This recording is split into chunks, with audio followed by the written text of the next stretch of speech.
Assalamualaikum warahmatullahi wabarakatuh. Perkenalkan, nama saya Risma Alpatus Sujaiyah. Saya berasal dari kelas 12 MIPA 7. Saya akan menjelaskan nomor 1, nomor 2. Nomor 1, sel elektrokimia dibedakan menjadi dua jenis sel. Sebut dan jelaskan persamaan dan perbedaan dari kedua jenis sel tersebut dengan contoh. Sel elektrokimia mempunyai dua jenis sel, yaitu sel Volta dan sel elektrolisis.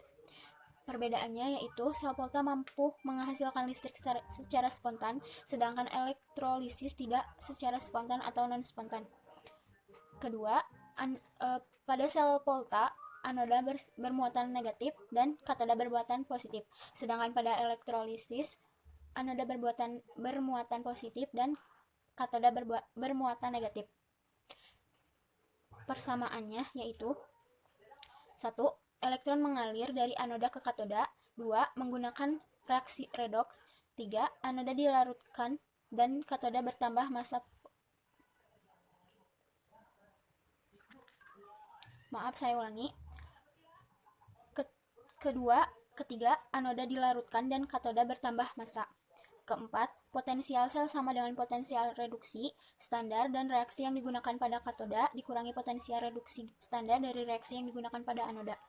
Contohnya yaitu dari sel Volta kita dapat melihat dari kegiatan sehari-hari kita, karena sel Volta ini penerapannya sering diaplikasikan sebagai baterai.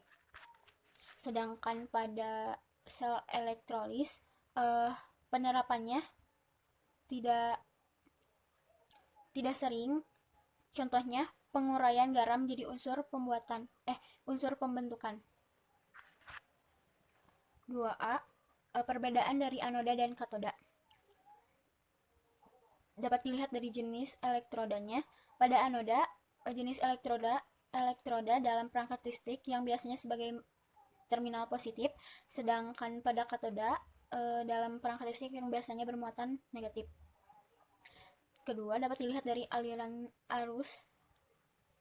Pada anoda mengalir ke perangkat dari luar, sedangkan pada katoda mengalir ke terminal dari luar. Ketiga, dapat dilihat dari gaya tarik. Pada anoda menarik muatan negatif, sedangkan pada katoda menarik kation positif. B. Untuk membedakan logam tersebut bertindak sebagai anoda dan katoda dapat dilihat dari anoda biasanya terjadi pada oksidasi, sedangkan katoda terjadi pada reduksi. Terima kasih. Wassalamualaikum warahmatullahi wabarakatuh. Assalamualaikum warahmatullahi wabarakatuh. Perkenalkan, nama saya Siti Hani Mutaharoh, absen 36. Saya akan melanjutkan materi yang telah dibahas oleh teman saya, yaitu tentang sel elektrokimia. Saya akan menjelaskan soal nomor 3 yang A. Apa yang dimaksud dengan potensial elektrode standar? Potensial elektrode standar adalah nilai selisih dari potensial sel yang dihasilkan akibat adanya perbedaan rapatan muatan di katode dan anode yang menyebabkan adanya beda potensial listrik, sehingga terjadi aliran elektron pada keadaan yang diukur di suhu 25 derajat Celcius dan tekanan 1 atm. B. Apa yang dimaksud dengan potensial sel lengkap dengan rumusnya? Sel Volta adalah sel yang dapat mengubah energi kimia menjadi energi listrik melalui mekanisme reaksi redoks yang terjadi secara spontan. Dan rumusnya ialah potensial sel sama dengan potensial katode dikurangi potensial anode, atau potensial sel sama dengan potensial reduksi dikurangi potensial oksida. Yang selanjutnya C. Tuliskan rumus notasi sel atau diagram sel. Dan rumusnya ialah AAX plus jembatan garam KY plus K, di mana A adalah reaksi pada anoda dan K adalah reaksi pada katoda. Sebagai contoh notasi sel, reaksi logam seng dengan tembaga yaitu Zn atau seng Zn2 plus jembatan garam Cu plus Cu. Terima kasih. Wassalamualaikum warahmatullahi wabarakatuh. Assalamualaikum warahmatullahi wabarakatuh. Perkenalkan, nama saya Hilman Hasolia dari kelas 11 IPA 7. Di sini saya akan menjawab pertanyaan Ibu nomor 3DE sama 4AB. Yang 3D, apa fungsi jembatan garam dalam sel Volta? Jembatan garam atau disebut juga dengan rangkaian dalam adalah jembatan yang berfungsi untuk menetralkan kelebihan ion-ion hasil reaksi reduksi oksidasi dalam sel elektrokimia sehingga reaksi berlangsung terus-menerus.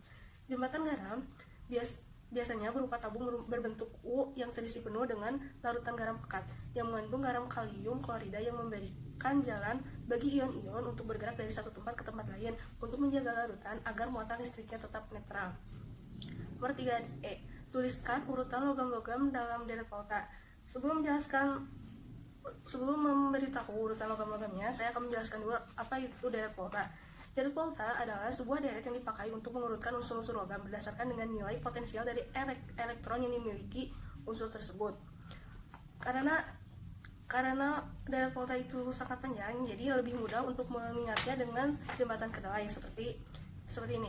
Lihat kanan, bahan Srikarya, calon nabi, manggil Ali, minta izin Krisa, Penik, Sidi, cowok ninggang Seni, Prabu, habis cukur hingga agak bau.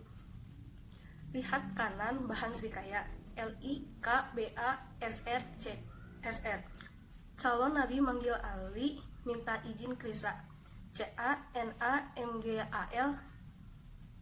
MNZNCR, Fenik Sidi, cowok ninggang Seni, FECD, CONISN, Prabu habis cukur hingga agak bau, PBHCUHGAGAU.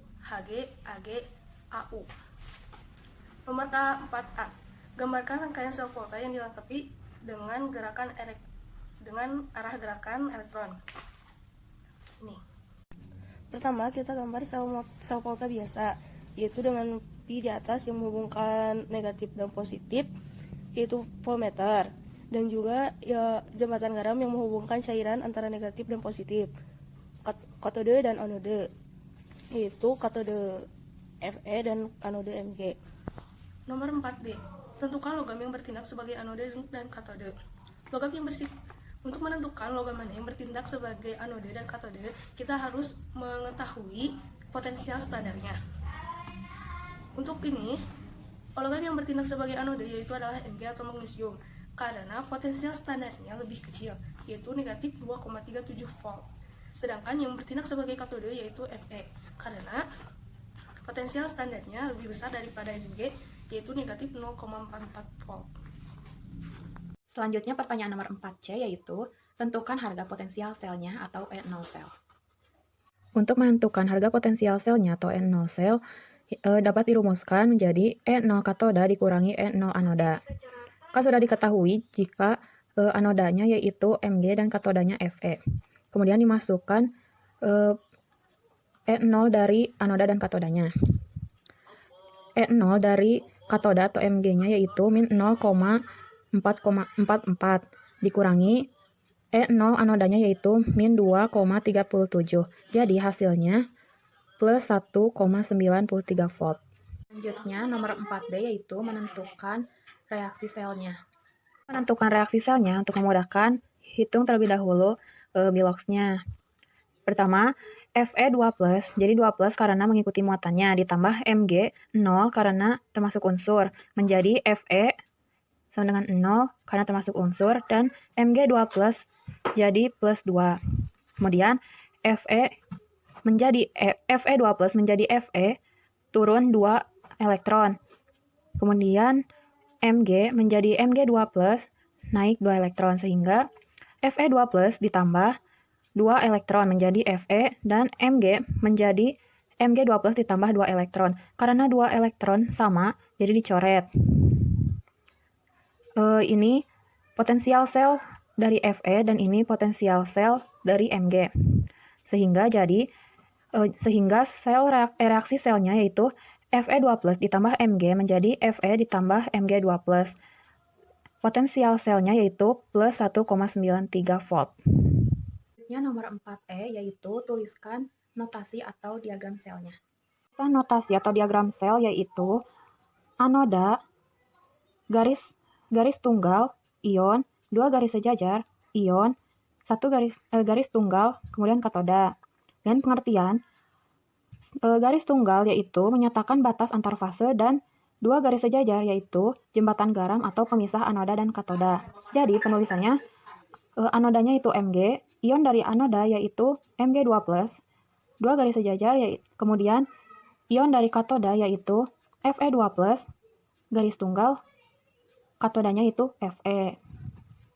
Selanjutnya nomor 4F yaitu apakah reaksi tersebut berlangsung spontan atau tidak? Jawabannya berlangsung spontan karena reaksi redoks akan berlangsung spontan apabila nilai potensial reaksinya positif. Berdasarkan penghitungan potensial selnya tadi menghasilkan plus 1,93 volt dan bernilai positif sehingga berlangsung spontan.